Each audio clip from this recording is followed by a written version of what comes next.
on your right side, this is the Central Railway Station. Okay. So the Central Railway Station was built by Germany. And the railway, as it started here, it goes up to Lake Tanganyika at the place known as Kigoma.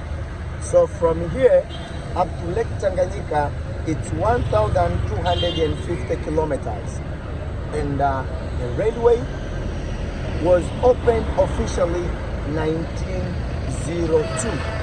And we are still using it up to date.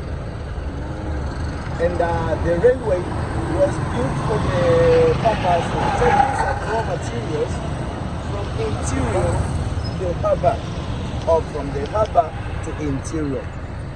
And also, we have these neighboring countries like Rwanda, Burundi. They depend on our Dar es Salaam port.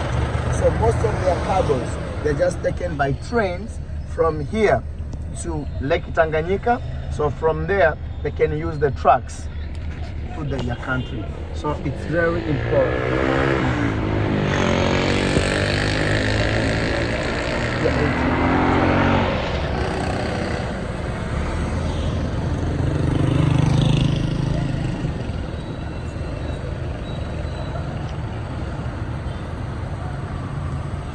So guys, they don't have stop signs. They don't have, yeah, you see this, guys? This is how they drive here.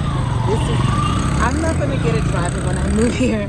I mean, I'm not going to get a license when I move here. I'm going to have me a driver. And also here, you can see the new, the new construction. So there are another, the railway. See it right there? This is the electric train. Oh, the electric train. The electric train. Okay. And it has started here. It goes up to the, to Dodoma, where the capital is. Okay. So the railway is still under construction. Okay. And you can see the terminal. This will be the terminal. Okay, so here's the terminal for the new railroad train that they're building. Okay. Yes, that is beautiful. Oh, wow. I'm going to stop